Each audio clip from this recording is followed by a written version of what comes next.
a Sunday morning, Ma'am finishes her tea and says, I'm sorry. Malachi's up there on Da's shoulder, looking back at me, tears on his cheeks, and Da's teeth bulging in his mouth. The doctor at Barrington Hospital says, no bother. He pours oil into Malachi's mouth and has the teeth out in a minute. Then he looks at me and says to Da, why's that child standing there with his mouth hanging open? Da says, that's a habit he has, standing with his mouth open. The doctor says, come here to me. He looks up my nose and my ears, down my throat, and feels my neck. The tonsils, he says, the adenoids, they have to come out. The sooner the better. He'll look like an idiot when he grows up with that gob wide as a boot.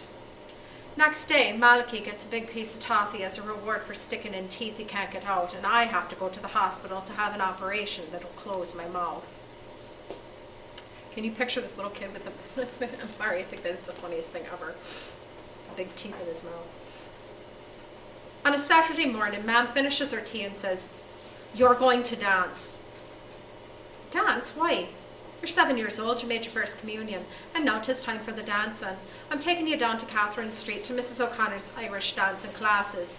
You'll have to go there every Saturday morning, and that'll keep you off the streets. That'll keep you from wandering around Limerick with hooligans. She tells me, wash my face, not forgetting ears and neck. Comb my hair, blow my nose. Take the look off my face. What look? Never mind, just take it off. Put on my stockings and my first communion shoes, which, she says, are destroyed because I can't pass a canister of rock without kicking it. She's worn out standing in the queue at the St. Vincent de Paul Society begging for boots for me and Malachi so that we can wear out the toes for the kicking. Your father says it's never too early to learn the songs and dances of your ancestors. What's ancestors? Never mind, she says, you're going to dance.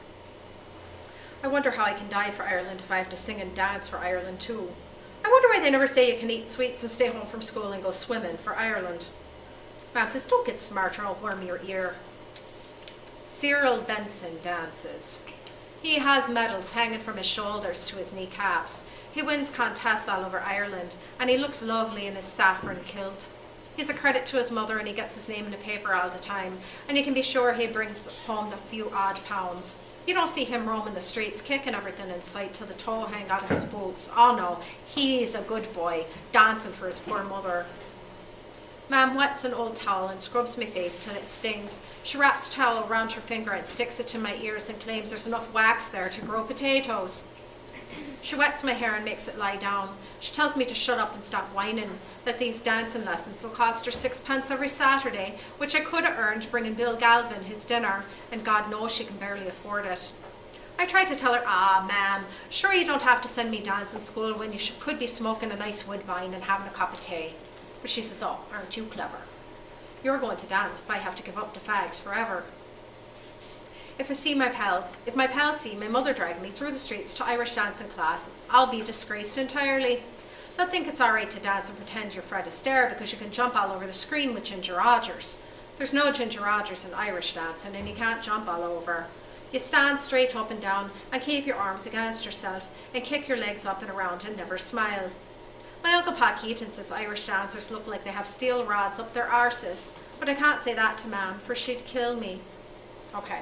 You're going to see a major satire in this scene.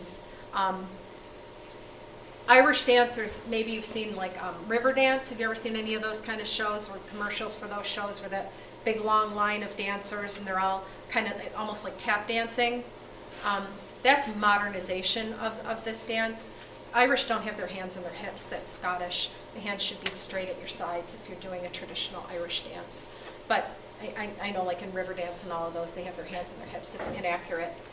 So that's what he means. You look like you have a rod up your ass because you're standing like this. You have to be really straight. So that's what Uncle Pa means. Mrs. O'Connor runs the dancing school. They don't get more ignorant than this woman. Now, I want you to pay attention to the way that he describes her, because it's really important that you understand that his description of her is to inform you subtly about how he feels about her and her behavior. Okay? This is satire. There's a gramophone in Mrs. O'Connor's playing an Irish jig or a reel, and boys and girls are dancing around, their legs kicking out and keeping their hands to their sides. Mrs. O'Connor is a great fat woman. And when she stops the record to show the steps, all the fat from her chin to her ankles jiggles. I wonder how she can teach the dancing. She comes over to my mother and says, "So, this is little Frankie. I think we have the makings of a dancer here. Boys and girls, do we have the making of a dancer here?" "We do, Mrs. O'Connor." Mom says, "I have the sixpence, Mrs. O'Connor." "Ah, yes, Mrs. McCord. Hold on a minute." She waddles to a table and brings back the head of a black boy with kinky hair, big eyes, huge red lips, and an open mouth. She tells me, "Put the sixpence in the mouth and take my hand out before the black boy bites me." So this is the way she's collecting money. She's got some kind of a canister that's decorated in such a way. And she thinks it's a hoot. This is funny. Frank doesn't think it's funny. All the boys and girls watch and they have little smiles. I drop in the sixpence and pull my hand back before the mouth snaps shut. Everyone laughs and I know they wanted to see my hand get caught in the mouth. Mrs. O'Connor gasps and laughs and says to my mother, "Isn't that a howl now?" Mom says it's a howl. She tells me to behave myself and come home dancing. I don't want to stay in this place where Mrs. O'Connor can't take the sixpence herself instead of letting me nearly lose my hand in the black boy's mouth. I don't want to stay in this place where you have to stand in line with boys and girls. Straighten your back, hands by your sides, look ahead, don't look down, move your feet, look at Cyril, look at Cyril. And there goes Cyril, all dressed up in his saffron kilt and the medals jingling, medals for this and medals for that, and the girls love Cyril, and Mrs. O'Connor loves Cyril, for didn't he bring her fame, and didn't she teach him every step he knows? Oh, dance, Cyril, dance. Oh, Jesus, he floats around the room. He's an angel out of heaven. And stop the frowning, Frankie McCourt, or you'll have a puss on you like a pound of tripe.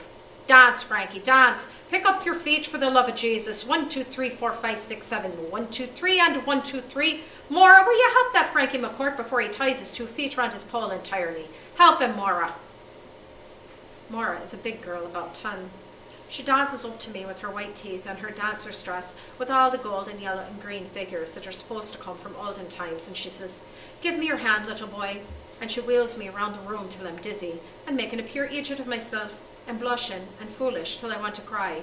But I'm saved when the record stops and the gramophone goes whoosh, whoosh. Mrs. O'Connor says, "Oh, thank you, Maura." "And next week, Cyril, you could show Frankie a few steps that made you famous. Next week, boys and girls, and don't forget the sixpence for the little black boy." Boys and girls leave together. I make my own way down the stairs and out the door, hoping my pals won't see me with boys who wear kilts and girls with white teeth and fancy dresses from olden times. Mom is having tea with Bridie Hannon, her friend from next door. Mom says, "What did you learn?" and makes me dance around the kitchen. 1, 2, 3, 4, 5, 6, 7. 1, 2, 3, and 1, 2, 3. She has a good laugh with Bridie. "That's not too bad for your first time. In a month you'll be a regular Cyril Benson."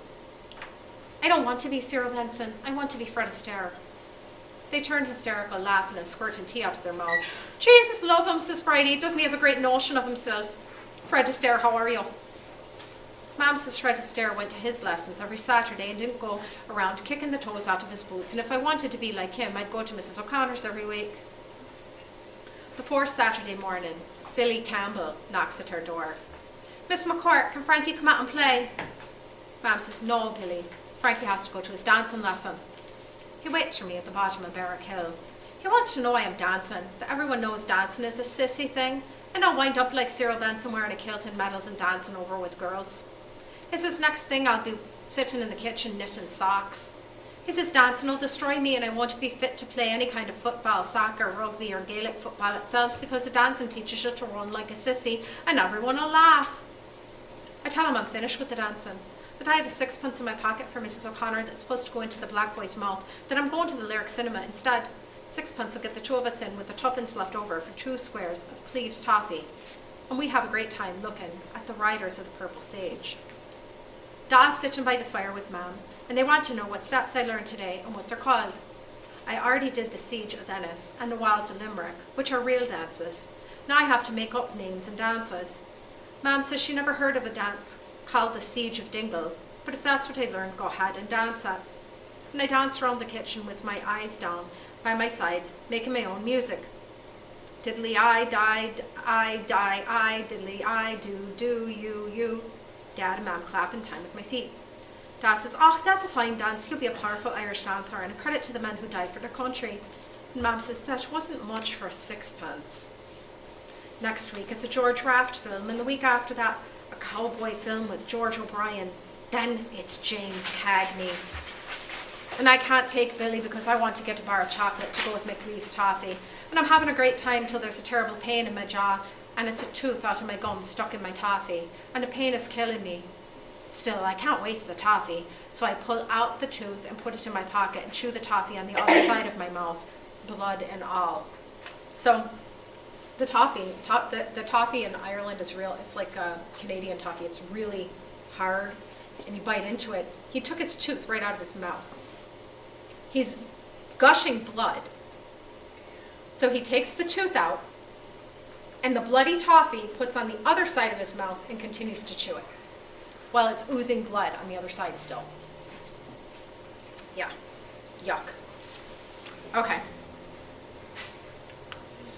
There's pain on one side and delicious toffee on the other, and I remember my Uncle Pa Keaton would say, "There are times when you wouldn't know whether to shit or go blind."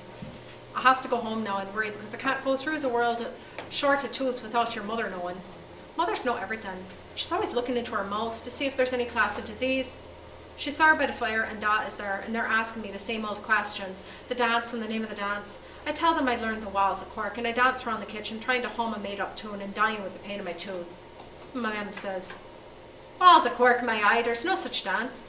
And Dot says, "Come over here, stand before me. Tell us the truth. Did you go to your dancing classes today?"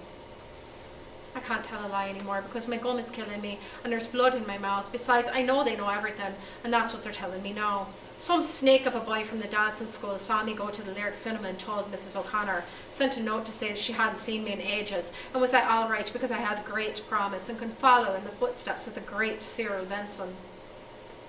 Dad doesn't care about my tooth or anything. He says I'm going to confession and drags me over to the Redemptorist church because it's Saturday and confessions go on all day. He tells me I'm a bad boy. He's ashamed of me, that I went to the pictures instead of learning Ireland's national dances, the jig, the reel, the dances that the men and women fought and died for down those sad centuries. He says there's many a young man that was hanged and now mouldering in a lime pit that would be glad to rise up and dance the Irish dance.